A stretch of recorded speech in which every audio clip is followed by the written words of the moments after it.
What a gorgeous lakefront view we've got here, and I'm really starting to love our bedrock lakefront cottage. I think that this texture is wonderful, and I think it just brings a certain something to this little cottage build.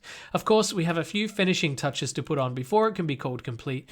First, we have to install ourselves a front door, which for some reason seems to be sideways, but I don't think it matters. It does the job. On the inside here, we also have our wonderful sponge floor, which I think just looks great against the bedrock. Now, what we're going to do is install an ice window at the back and at the front. And on the sides, I think I would like to install some portals just like this for our side windows. And I think these look really great against the bedrock as well. And finally, a little bit of furnishings. We're going to want a half bed, so let's put that right here. That's a nice little half bed so that we can at least lay our head down with our legs spread out on the floor here. And finally, we need a coffee table in the middle of the room by way of this monster spawner, which I think is going to be a lot of fun.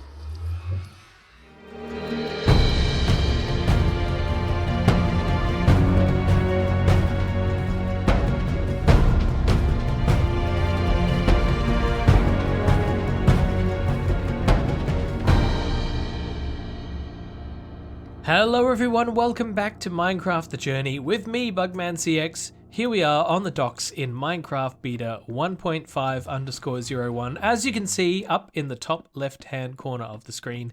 And this episode is the last episode which we're going to be playing Minecraft Beta 1.5. Look at those pigs, because today we're going to upgrade to Minecraft Beta 1.6. That's right, and there is kind of a special version of Beta 1.6 that we're going to upgrade to in between this one and the proper release. So let's dive right in, shall we?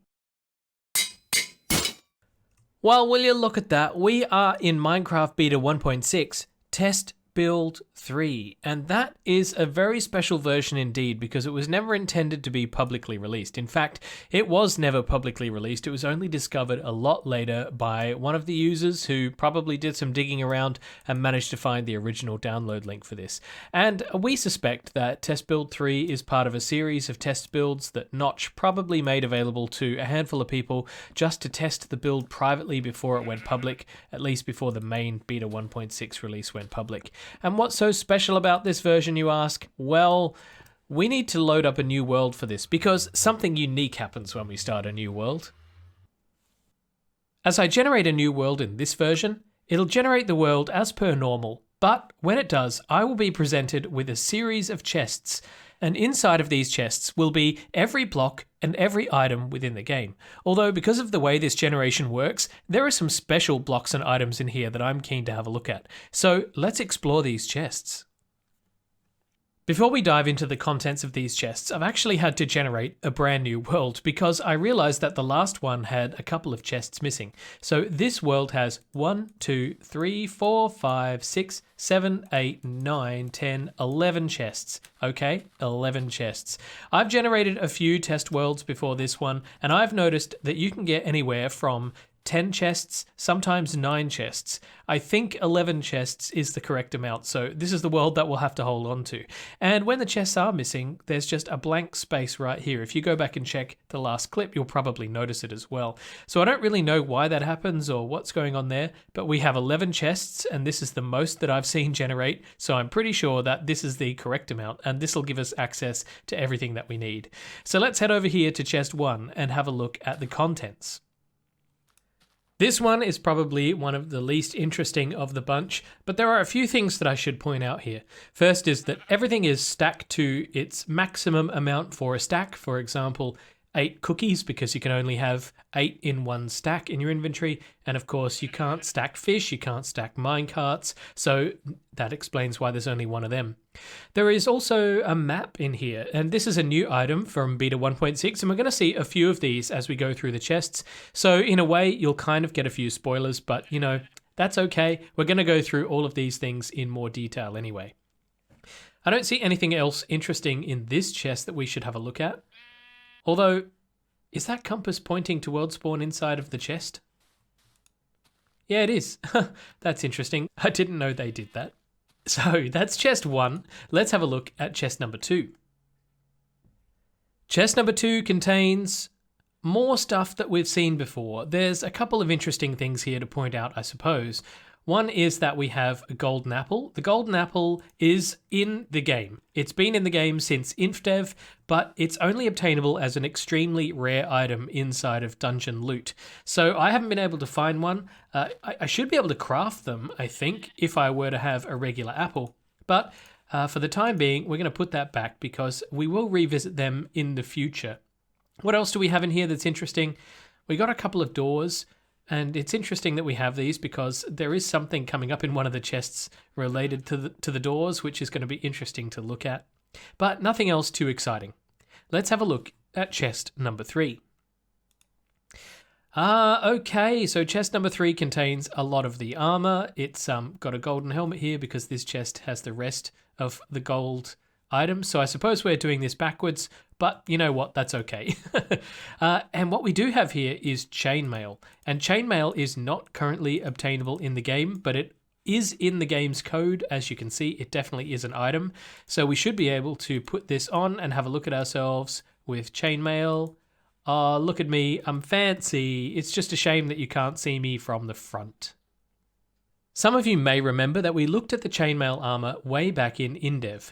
Back in InDev, it was craftable by using fire. You had to get the fire item and then craft it with the regular armor crafting shape, but fire as an item isn't obtainable. It still isn't obtainable, but if you can get it for some reason, like by putting it in your inventory or finding it in one of these chests, which I'm sure we will soon enough, you will be able to still craft chainmail armor. And I don't know when that recipe gets removed or if it even does, but this has always been a fun little piece of Minecraft trivia. Lucky chest number 4. You've got all of the different tools and tool types. This is interesting. Why do you have all of the wooden tools like this, stone tools, diamond tools, golden tools, but just one iron sword? Where's the iron pickaxe and where's the iron shovel?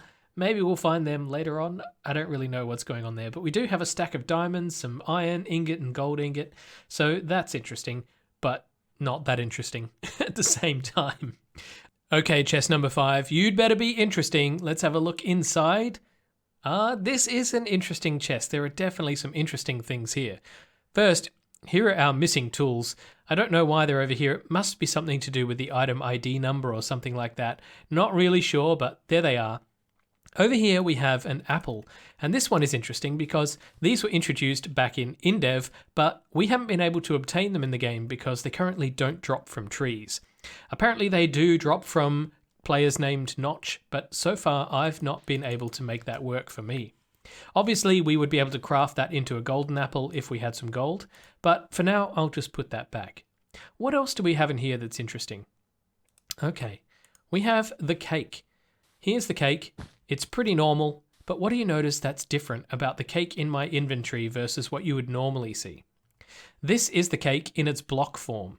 Normally there's another icon for the cake. Maybe I'll find it in a few chests coming up, but there's a different type of item for the cake as an entity as opposed to the cake as a block. So that's just kind of interesting, that one. Let's pop these back in here. And what else do we have? Jack-o'-lantern, portal. Okay, we're going to take these. Let's put half of these back so I know where everything is. What else do we have? We have reeds. Okay. I think I know what's going on with these, and we'll have a look at them in a minute. And we also have ice, we have snow layers, we have buttons, that's pretty normal, and we have redstone torches. We're going to look at all of these things. These are all very interesting, aren't they? Okay, so let us start, in fact, with the redstone torches. What's going on with these redstone torches? Here's a redstone torch that's in an on state, and here's a redstone torch that's in an off state. Now, in the inventory, they should look like this, right? They're normally powered by default. But the actual items for a lit redstone torch and an unlit redstone torch are actually different item ID numbers. It's not a damage value thing or anything like that. They're actually separate items. Normally, you can't obtain an unlit redstone torch like this because as soon as you break it, it turns into one of these. But if I place one on the ground, I've got an unlit redstone torch. And if I place a standalone torch like that, normally it should be lit. And if I get one of these and place it, let's say, over here, this one to me looks like a normal redstone torch and it's giving off signal just like it should. But what happens to this one now? I assume if I do some sort of block update, it will change states, but it seems to be pretty stable. I've placed a couple of others down, and as you might have seen, that one just powered itself, but for some reason this one is remaining in its off state. Oh, and there it goes. It finally caught up. I think the game must be doing some sort of checking, but for some reason that one just took an extraordinary amount of time to convert from unpowered to powered. So let's pick all of these up again, and we'll pop them back in the chest, but now we've got more lit torches than unlit torches, and so we'll just leave these in my inventory, I suppose. All right, let's have a look at some of these other items. Let's get rid of you, cake. You're in my way. Okay, so snow layers. Snow layers are disappearing into the sand. I suppose that's because they're very low textures, and the blocks normally sink a little bit as they hover. Yeah, interesting. Okay, well, that's fun. But snow layers are not obtainable in the current vanilla game, so by doing this, we should be able to place them down like so. So that's interesting. We should be able to... Can you craft snow layers later on? I forget. I really forget. But it is interesting that we can manipulate the world like this by placing snow layers now. Same goes for ice, really. Ice is currently naturally generating like this, and it will also reform if you break it out in the wild like that. But you can't currently get the block. So this is the first time that we've seen the ice block like this, and we won't be able to pick any of these up until we get Silk Touch, and that comes way, way later, at some point anyway. So let's pick those up and have a look at the reed. Now this one piqued my interest because, well, for two reasons. First, reeds got renamed to sugarcane, and as we saw, this still has the name reeds. But this must be also the reed in its block form, as opposed to reeds in an item form, I'm assuming. I can't actually see any around here. There are some over there. Let me head over there, and we'll have a closer look. Well, we don't have very much room to work here, but if I break these off, you can see how I get the sugarcane item like this, and it looks considerably different to this one. Also, if I place it down like this, I get this crisscross. This is the block form of the sugarcane. Now, what happens if I place this one down? Yeah, okay, just as I suspected. Well, it's not really proof, is it? But the fact that I can place it and it looks similar tells me that the item that I have in my hand is in fact the reed as an item, or the sugarcane as an item, and the fact that it's still called reeds is probably just an oversight because you were never actually meant to have this item. Here's one that I have been very interested in trying out, and that is the Nether portal block. First, well, we're out here on the ice, so it's slipping and sliding around, but have a look at that. In my hand and also here on the ground, it's animated, and it looks gorgeous. And it's such a shame we can't use this in a cube shape like that because it just looks so nice. But once I place it on the ground, we get this, which is one of the individual portal blocks which you would normally see inside of a frame. So we can see that it's situated in the middle of the block like this. I'm not sure if there's a way that you can place them a different direction. Oh, I placed it next to that one and it disappeared. Okay, so maybe there's a bit of a block update thing going on. Yep, there surely is, but I can at least place one down. Let's go through it. And it's making those mysterious portal sounds and behaving exactly like a Nether portal should. I mean, what's happening in the normal game when you enter or intersect with one of these portal blocks? It doesn't matter that there's 6 of them in the frame like this. It just matters that you're intersecting with one of them. And that's enough to trigger the portal effect and take you from dimension to dimension. But isn't it interesting to have a look at this from a different perspective? Let me just get a block. I want to have a look at the top of this block. So if I get up here and get over the top, as I suspected, it's hollow. So it's just the text just wrapping around a box. Well, we're going to leave that there. I was hoping to be able to build a huge Nether portal, which would be abnormally sized, but unfortunately, as we've seen, when you place one next to another, it gets rid of the other one. I mean, we could place them like that, but that's just silly, right? Now, just imagine if you lived in a gorgeous little spot like this in your lovely little cabin, And you had some tiny little windows so that you could let a little bit of light through, but you wanted something a little bit different. You could perhaps go for something like this. Oh, this is spooky. How mysterious are these windows? Let's have a look from the outside. That is definitely one weird looking house. There are a couple of other interesting items in this chest that we should be aware of. First is this one here is not the regular chest at all. This is in fact the locked chest, and we've seen this before on the April Fool's Day update. This was part of the April Fool's Day joke, and this thing is not possible to obtain. Oh, and it does disappear. I forgot that they disappeared. Okay, let's grab another one really quickly, and I want to see if we can access it just like we did on April Fool's Day before it disappears. No, you can't, but you can still break them like that, like we discovered. So we'll just pop that back. Now over here we have a couple of interesting ones. These look very interesting in the inventory. Let's have a look at how they look in my hand. Yep, flat 2D double slab-like texture. So why are there two types? I don't really know. Let's place them down and see exactly what we're dealing with. First, this one. Oh, okay. So that took me by surprise because I figured this was a double slab. So what's this one? These are both repeaters. Interesting. Notice how they didn't have a tooltip, so I was completely thrown off by that. Now, when I placed these, the first one was placed in its on state and the second one is placed in its off state. So this is the same as what we saw with the torches earlier, but the game is updating them much more quickly. Okay, then it's time for number 6. Oh, we have some interesting things in here. I might have to speed things up a bit because this episode is turning out to be very long, but there are so many interesting things. If you don't mind, we're going to have a bit of a longer episode to go through all of this in some detail. All right, let's have a look at what we're dealing with. We have the moss stone, the obsidian torch, and the fire. As I mentioned earlier, you can obtain the fire like this, and I've shown this before.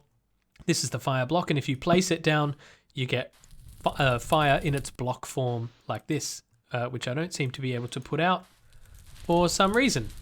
Normally, I should be able to put that out. What's going on? Let me see if I can put it out with that. Whew, I didn't want this whole place burning down, but we've seen the fire before.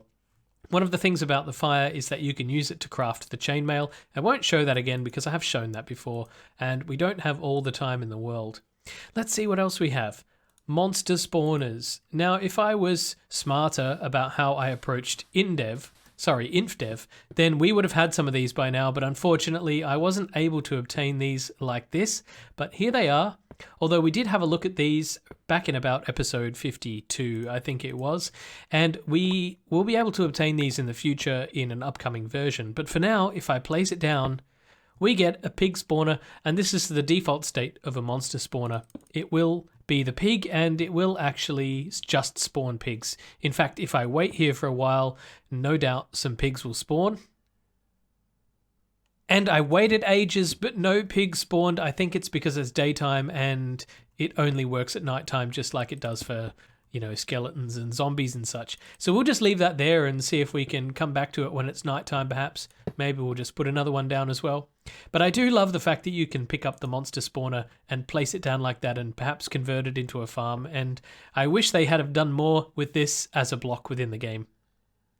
Perhaps you're noticing, as I am, that quite a lot of items in these chests are showing up in their block form as opposed to their item form. I'm sure if I rummaged through these chests, I would find the redstone item, but I find it quite interesting to see all of these things in the block form. That is to say, the form that they would take if they were on the ground like this. So this is redstone in its block form as an item. Weird, huh? But why is it white? Well, as we know, when redstone receives power, the more power it's receiving, the brighter the red is. So as we progress along this circuit here, we can see that the red diminishes and diminishes further and further and gets darker and darker.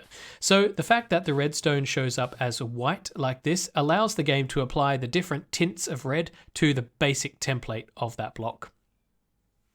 There are so many interesting things inside of these chests to look at. Let's have a look at this one. This is the wooden door and the iron door. Now, just like the redstone, these are the block forms of these particular items, But for whatever reason, we only have the bottom half. I'm sure the top half is in here somewhere. I would pretty much guarantee it. So let's place these down as well, because when we do, yeah, as I thought, we actually get only that half of the block. So when you place the door item onto the ground, it must actually result in 2 blocks being placed, the bottom part of the door and the top part of the door. And that forms a full door. And then, of course, as you interact with it, it opens and closes both blocks. But in this case, we're able to place only the bottom half of the door. In this chest, we also have signs, and the signs here, again, these are the block forms of the signs. Normally there'd be a sign item, but a sign can exist in different states. For example, when you place a sign on the ground, it shows up with the stick, and when you place it on the side of the block, you will get the sign without the stick attached to the edge face of the block. So let's see which ones we have here. First, we have the regular sign, so this is the sign with the stick. Next to it, we have the sign where you face it onto the side of the block. And so, interestingly, that looks like this. And what's interesting is that signs do not normally have a hitbox, but in this case, we can see that this definitely does. And I assume, yeah, I can break it. And then, of course, you can see the difference now. This is the sign in its item entity form. One of the other curiosities in this chest is the furnace. The furnace has 2 different blocks with 2 different ID numbers. One is the regular furnace, which I might assume is this one, and then the other is the lit furnace. And you've seen in my world that I actually have a couple of these. I have a couple of them out at spawn and also 2 of them in my beta house as well. And this happens where the game converts from this block ID number to this block ID number. And then when it finishes its smelting, it should convert it back. It should change the block ID from whatever number this is back to this one. But for some reason, it skips that particular step and you end up with a permanently lit furnace. Very quickly, I will mention that in here as well, we have redstone ore in 2 different states. And again, this is exactly like we've seen with the furnace and other blocks. One is the redstone ore in its regular state, and the other is the redstone ore when it becomes activated. And I think after a short timeout, this should eventually revert back to this block here. Oops, I've just activated both of them. I think now in this chest I've saved the best for last, and that is the farmland, because the farmland is obtainable as a block. Of course, it's just a different block ID number, and whenever you hoe or till the land, it converts from dirt into the farmland block. But did you also notice in this chest here that we have crops? You can actually get crops in the block form, and they look like this. They look like tiny little seedlings, certainly a lot smaller than the seeds. And normally what we would do when we're planting a crop is plant a seed, and it would result in that. I don't know why they look like that. I mean, it could have looked a little bit better, but again, you're never supposed to have this item, so it doesn't really matter what it looks like. What is also interesting is that this is only the block in this form. I don't know if there will be other blocks in the chests which are the crops in different stages of growth. Perhaps we'll find out as we go through those chests. It's time for chest number 7, and having a look in here, there are quite a few regular blocks, but there are also a few interesting ones, so let's just pull them all out. Here we have leaves, we have sponge, what else do we have? We have the bed in its block form. We've got powered rail and detector rail, but that all looks pretty normal. Cobwebs we've seen. That's interesting. This is grass. And we've also got this, which is, I believe, the bush or the shrub. That may be potential spoilers. Anyway, we'll leave that for now. Mushrooms and aha! Here we have the double slab. Okay, so let's have a quick look at these. First and foremost, we have leaves.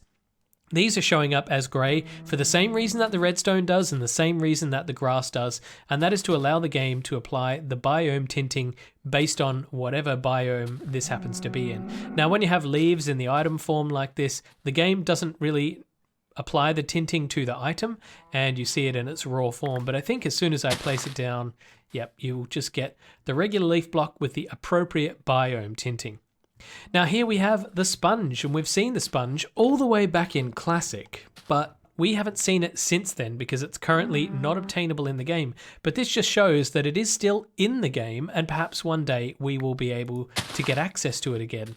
So I am curious to see how this works, or if this works. Let's pop it down here in this little pond.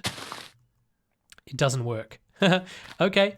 I think through all of the rewrites, I guess the code for this hasn't been re-implemented. So at the moment, we just have sponges that do nothing. Much like many of the other blocks, we have the bed in its block form, and this is only the bottom half of the bed. And when you place this down, interestingly, just like the doors, you get half of a bed. Now, I've not seen the bottom half of the bed because when we used the cactus trick on the bed, we could only get the top half of the bed. So I suppose it's interesting to see it like this. And again, there's no side texture here, which is why you can see straight through it. And I think if I break this, I should just get back the regular bed. Now here we have the grass. Again, this is without any biome tinting. Grass is a new block in beta 1.6, so we'll be exploring that in the upcoming versions. But I presume I thought I could just place that down and it's showing up as a bush. Okay, that's interesting. I thought it was going to show up like one of these, like these grass items over here. I guess we will have to figure out what this is all about in an upcoming episode. All right, let's move on to the double slab. Now, I've discussed before that the double slab is a different block. So when you place a single slab on its own, that's the single slab block ID. And then when you place another slab on top of it, it actually changes the block to the double slab. And that's what we're seeing here, the double slab block. And I can place it down and I get a double slab. I'm not sure what I get back. Yeah, I get 2 slabs back because that's what you're supposed to get when you break one of those double slab blocks. Well, we're 4 chests away from the end now, but we're actually closer to the end of the episode than I first thought. And the reason for that is, for reasons unknown, as I said earlier, when you generate worlds in beta 1.6 test build 3, it will generate 10 chests. Is it 10? 1, 2, 3, 4, 5, 6, 7, 8, 9, 10, 11. 11 chests in this case. And I had also seen sometimes 9, sometimes 10 chests, and I didn't double or triple check. But as you get over to the end here, a lot of the items are duplicated. It actually states this on the wiki, but I didn't pick up on it. So these chests contain items that we've seen before, but there are still some new items in this chest here that we have not yet seen. For example, we've seen the portal and we've seen jack-o'-lanterns in previous chests, but we've not yet seen grass. So let's have a look at this. What do we have? The weirdest looking grass block you have ever seen. Now, grass is supposed to look like this. It has a solid texture of grass on the top, and then it has this little fringe of grass on the edge like this. But for some reason, the grass texture, when it's rendered in its item form like this, it only shows the side of the block on every single face of the block. And that's just super weird. It's not supposed to be like that. And I presume that'll be fixed in an upcoming version, because in future versions, when we're able to obtain the grass block, it definitely won't look like this. You might have also noticed a couple of other interesting items in this chest. Down in this corner here, we have water and lava. Now, one of these is water as a solid block, and the other is water as a flowing block. And it's the same with the lava here. And I just love the fact that these animate in the slot like this. Let's have a look at what it looks like in my inventory and on the ground. Let's put these two together. They look fantastic. So let's go off and see what we can do with each of these types. I've double checked my inventory so that I can be sure which of these is which, because it's difficult to tell just on this information alone. But this one is flowing water, this one is still water, flowing lava, and still lava. So let's see what we can do with these. Now, if this is, flowing water, we should get flowing water. Let's have a look. And it sort of appears as a solid block. It behaves just like normal water. I was hoping that what we would see would be maybe something like this, without the actual solid block of water. Let me get out of here. Okay. So this one is a solid block of water, and my expectation is that I will be able to place this without it turning into a big wet mess like that. Let's see what happens. Aha, and I was right. we're able to get a little cube of water. Now, I assume that the same principles apply to lava here. So let's go over here to where it's a little bit more clear and place down this flowing lava. Oh, I fell into a hole. Okay. Well, let me just cool off a bit there.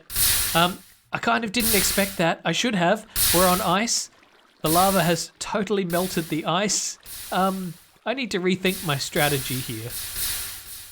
Let's try this again, shall we? Now this one should be flowing lava, so if I place it there, it will begin to flow. And this one should be solid lava, and if it behaves like the water, it should just be a standalone block of lava. Ah, it does, and it's a thing of beauty. So what happens if I place... Of course, it updates to obsidian.